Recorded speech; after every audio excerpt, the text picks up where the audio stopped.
নমস্কার স্যার। নমস্কার। আপনাকে আমরা সময় মতন পেয়েছি আজকে, অনেক চেষ্টা করে। বলছি স্যার, আপনি বহুদিন ধরে নাট্য জগতে আছেন এবং একটা ওরিয়েন্টাল স্কুলের আপনি শিক্ষক। তো সেই হিসাবেও আমাদের ভালো লাগছে যে আপনি সময় দিয়েছেন আমাদেরকে। বলছি, এই রকম একটা ভয়ঙ্কর পরিস্থিতি যে সময়টা আমরা যাচ্ছি, এই সময় দাঁড়িয়ে কলকাতা ইন্টারন্যাশনাল একটা ফেস্টিভ্যাল করছেন নাটকের ওপরে, কোথা থেকে জোর পাচ্ছেন আর কি করতে চাইছেন? আমরা এর আগেও করেছি দুবার ইন্টারন্যাশনাল ফেস্টিভ্যাল কলকাতায়। প্রথমবার হয়েছিল একাডেমি অফ ফাইন আর্টসে, তখন 8টা দেশ এসেছিল। আর দ্বিতীয়বার আমরা করার সুযোগ পেয়েছিলাম ইজেডসিসির পূর্বশ্রী মঞ্চে, তখন 11টা দেশ এসেছিল। মোট 16টা নাটক হয়েছিল, তাদের মধ্যে আমাদেরটা বাদ দিলে বাকি সবগুলোই বিদেশি নাটক। তো এবারও আমরা 7টা দেশের মোট 8টা নাটক করছি, ভারত থেকে 2টি এবং বাংলাদেশ, শ্রীলঙ্কা, নেপাল, এছাড়া হংকং, জাপান, ইরান এরাও আসছেন আমাদের এই নাট্যোৎসবে দুদিনের। যেহেতু এখানে সরকারি মঞ্চ পাওয়া একটু সমস্যা, সেই জন্য মাত্র 2দিন আমরা পেয়েছি। এই 2দিনেই আমরা এই অনুষ্ঠানটা সমাপ্ত করতে চাইছি।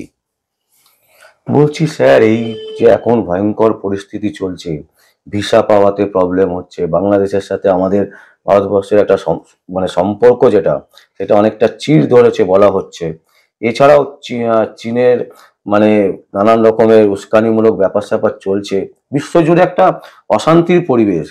এই অশান্তির পরিবেশে আপনি এত বড় একটা উদ্যোগ নিয়েছেন, সাহস নিয়েছেন, কারা আপনার সাথে আছে, বা এই উদ্যোগটা নেওয়ার পেছনে কি কোনো বার্তা দিতে চাইছেন?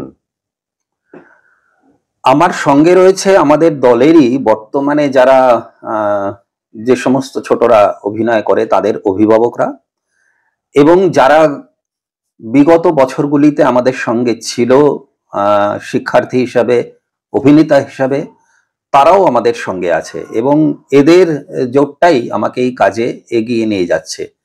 ধরুন, এই যে একটা অশান্ত পরিবেশ গোটা বিশ্ব জুড়ে, এটা হয়তো বলবো রাজনৈতিক নেতাদেরই সৃষ্টি, এবং দেখা যাবে সত্যিকারের কোনো কারণই নেই এই অশান্তি তৈরি করার। প্রশাসন চালাতে সুবিধা হয় যদি চারপাশে পরিস্থিতিটা অশান্ত থাকে। মানুষ তখন তার দুঃখের কথা, কষ্টের কথা আর মনে রাখতে পারে না। প্রশাসকরা দেখিয়ে দেয় যে এই অশান্তি দূর আগে হোক, তারপরে আবার তোমাদের আমরা সুখের খোঁজ দেব।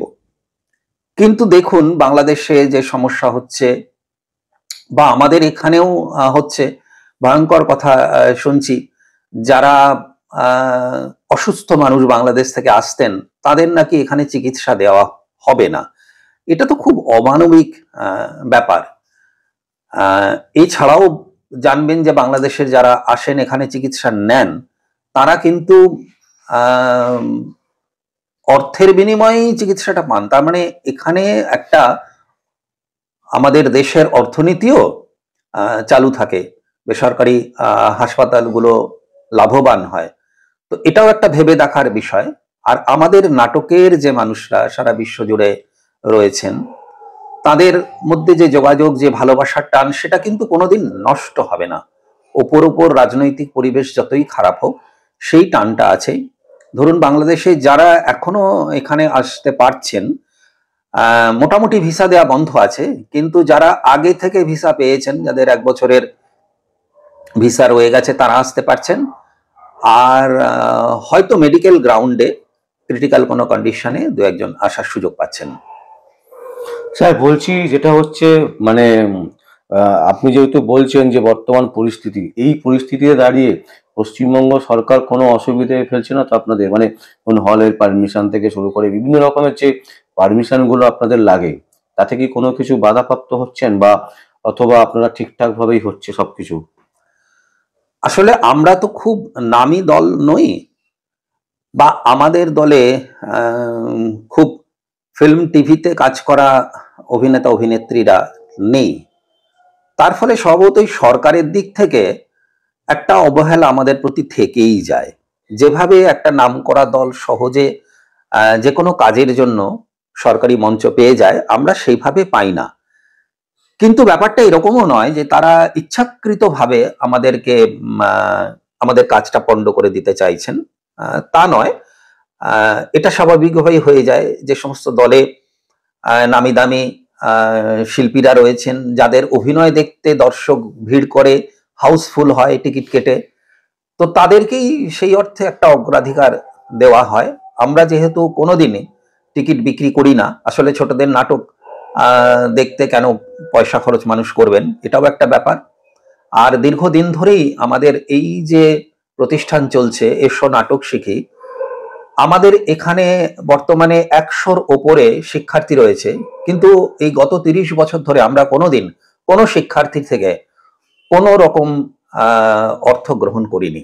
এইটা কিন্তু আমাদের জোর, যে আমরা পারছি, আমরা কাজটা কিন্তু করতে পারছি, বাচ্চাদের থেকে আমরা অর্থ নিচ্ছি না। এবং তাতে যেটা সুবিধা হয়েছে, কিছু নিম্ন মধ্যবিত্ত পরিবার, একেবারে নিম্নবিত্ত পরিবারের মানুষও যাদের কাছে সংস্কৃতি শিক্ষা কোনোদিন পৌঁছায়নি, তারা কিন্তু আমাদের সঙ্গে যুক্ত থাকতে পারছে। এটা একটা বড় পাওয়া আমাদের। তো আমরা যখনই কোনো হলে গিয়ে টিকিট বিক্রি করবার চেষ্টা করব, তাহলে এই শ্রেণীর মানুষরা কিন্তু বঞ্চিত হবেন। তারা টিকিট কেটে নাটক দেখার ক্ষমতা রাখেন না। হয়তো খুব কষ্ট করে বাস ভাড়া খরচ করে পৌঁছতে পারলেন, কিন্তু টিকিট কেটে দেখা সম্ভব না। এই জন্যই আমরা টিকিট বিক্রিও করি না।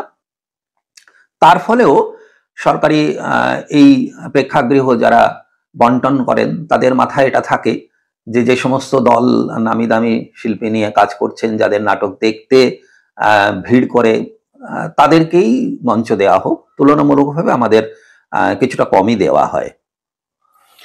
মিডিয়ার যুগ, এই সময় হচ্ছে মানে একেবারে সোশ্যাল মিডিয়ার যুগ, প্লাস হচ্ছে মানে সবাই হাতে দেখলেই মোবাইল ফোন খুলে বিভিন্ন রকমের নাটক থেকে শুরু করে সবই দেখছে, মানে দেখতে পাচ্ছে। তারপরেও আমরা দেখেছি যে এসো নাটক শিখি বাচ্চারা মানে অসাধারণ অভিনয় করেন এবং তারা মানে আপ্লুতভাবে নাটক করেন এবং বহু বছর ধরে আপনারা করে আসছেন বাচ্চাদেরকে নিয়ে শিশু নাটক। তো এই রকম একটা ভয়ঙ্কর পরিস্থিতি, যেটা আমি বারবার করে এটাই বলছি যে মানুষের কাছে এখন যেহেতু মোবাইল ফোন, মোবাইলের যুগ চলে এসছে, সবাই হাতে হাতেই দেখতে পায়, তারপরেও আপনারা কোনো রকম সাহায্য ছাড়া কিভাবে চালাচ্ছেন? মানে আপনারা কি কখনো অ্যাপ্লাই করেছেন সরকারের কাছে, পশ্চিমবঙ্গ সরকারের কাছে সহযোগিতার জন্য? কারণ একটা 100 জনের দল আপনাদের গ্রুপে, বাচ্চারা, তারা আপনাদের কাছে শিখছে। মানে কিভাবে আপনারা করছেন এটাকে? আগামী দিনে মানে কি পরিকল্পনা আছে? আর এই যে ফেস্টিভ্যালটা করছেন, ইন্টারন্যাশনাল ফেস্টিভ্যাল, এটাকে গ্রাম বাংলায় নিয়ে যাবার কি কোনোদিন কোনো পরিকল্পনা আছে? আমরা এই যে ফেস্টিভ্যালটা করছি, যেটা শহরেই হচ্ছে, যেহেতু বিদেশিরা আসেন, তাদের কলকাতা থেকে একটু দূরে নিয়ে যাওয়া অসুবিধা আছে। তবুও আমি একটা সময় শিলিগুড়িতে, রায়গঞ্জে আমার বন্ধু দল আছেন যারাও ছোটদের নিয়ে কাজ করেন, তাদেরকেও এই প্রস্তাব দিয়েছিলাম যে সেখানে যদি তারা আয়োজন করেন, তাহলে আমরা আমাদের দায়িত্বে সেখানে দল নিয়ে যেতে পারবো। তো হয়ে ওঠেনি, কিন্তু আগামী দিনে যদি কেউ দায়িত্ব নিয়ে বলেন, তাহলে আমরা সর্বতোভাবে সহযোগিতা করব, যাতে শুধু কলকাতা কেন্দ্রিক না হয়ে যায়, বাইরেও নিয়ে যাওয়া চায়। অন্তত জেলা শহরের কিছু তো ভালো মঞ্চ আছে, সেখানে গিয়ে এই নাটক করা যেতে পারে। আর এই চারপাশে বিশেষ করে মোবাইলের যে আকর্ষণ, তার মধ্যে থেকে আমাদের নাটক দেখার বা নাটক শেখার আগ্রহী যে শিশুরা রয়েছেন, এই থাকার পেছনে একটা বড় কারণ কিন্তু তাদের অভিভাবকরা। এরা সংস্কৃতি প্রেমী।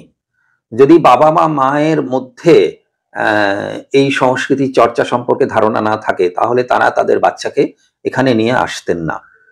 আর সেই কারণেই এরা দল বেঁধে আমাদের যে কোনো নাটকের অনুষ্ঠানে বাচ্চাকে নিয়ে নাটক দেখতে যান। এইটা আমাদের একটা বড় পাওনা।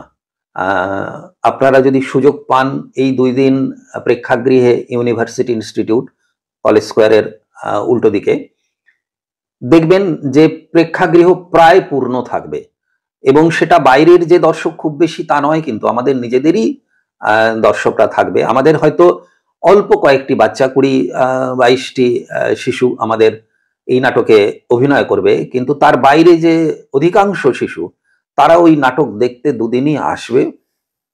এবং এই যে একজন শিশুর সঙ্গে আরেকজন শিশুর যে সামাজিক মিলন, যেটা ঘরে বসে মোবাইলে, টিভিতে কিন্তু হয় না। এই সামাজিক যোগাযোগটা খুব প্রয়োজনীয়, যেটা আমরা সবসময় জোর দিই, স্কুলে যাওয়া, এই অনলাইন পড়াশোনায় সেই সামাজিক যোগাযোগটা কিন্তু হয় না। একজন বন্ধুর সঙ্গে আরেকজন বন্ধুর শুধু যে গল্প হয় তা না, ঝগড়া হয়, টিফিন আদান প্রদান হয়, কিন্তু সে সামাজিকভাবে বেড়ে ওঠে। একজন আরেকজনের প্রতি যে সহযোগিতা, প্রতিযোগিতা নয় পড়াশোনাটা, সেইটা সে বুঝতে শেখে যদি সে স্কুলে যায় বা এই ধরনের কোনো সংগঠনে আসে, সেটা নাটকের জন্যই হোক, গানের জন্যই হোক, ছবি আঁকার জন্যই হোক, বা কোনো খেলাধুলার জন্যই হোক। শুধু একটা শিশু একটা বাড়িতে একলা, একটা ছোট্ট পরিবারে, এখন তো খুবই ছোট ছোট সব পরিবার, বাবা মার সঙ্গে একটি শিশু। আগে যখন বড় পরিবার ছিল তখন অনেকগুলো ভাই বোন কাছাকাছি বয়সে থাকতো, ফলে একটা সে মেলামেশার জায়গা পেত, বন্ধু পেত। ভাবের আদান প্রদান করার সুযোগ পেত। এখন তো তা হয় না। তার ফলে অনেক সময় এরা একগুঁয়ে হয়ে যায়, জেদি হয়ে যায়। এগুলোও কিন্তু দেখা যাবে যে সমস্যা সমাধান হয়ে যাচ্ছে যদি আমরা 5 জনের সঙ্গে মেলামেশার, তার বয়সী বিভিন্ন শিশুর সঙ্গে মেলামেশার সুযোগটা করে দিতে পারি। আর এই সংস্কৃতির চর্চায় এটা তো বটেই যে আমরা আমাদের যে বাংলার সংস্কৃতি, আমাদের ভারতীয় যে সংস্কৃতি, তার তো গভীর শিকড়, সেইটার কিছুই প্রায় পৌঁছায় না যদি মোবাইলেই সে বসে থাকে। এই ধরনের অনুষ্ঠানে অংশগ্রহণ করলে সেটা অনেক গুণ বেড়ে যায়। স্যার, আমার শেষ প্রশ্ন যেটা হচ্ছে, মানে আগামী যে ইন্টারন্যাশনাল ফেস্টিভ্যাল আপনাদের হতে চলেছে, কি বলবেন? মানে মানে দর্শকদেরকে কি বলবেন? আর যারা অনেক মানে বাচ্চারা আছে, তাদের গার্জেনরা আছে, তারা হয়তো জানেই না, সোশ্যাল মিডিয়াতেও তারা দেখতে পাচ্ছে না, বড় বড় মিডিয়াও বলছেন আপনাদের কভারেজ সেভাবে করে না। তো এই জায়গা থেকে দাঁড়িয়ে আমাদের সংবাদ মাধ্যমে আপনি কি বার্তা দেবেন তাদের জন্য?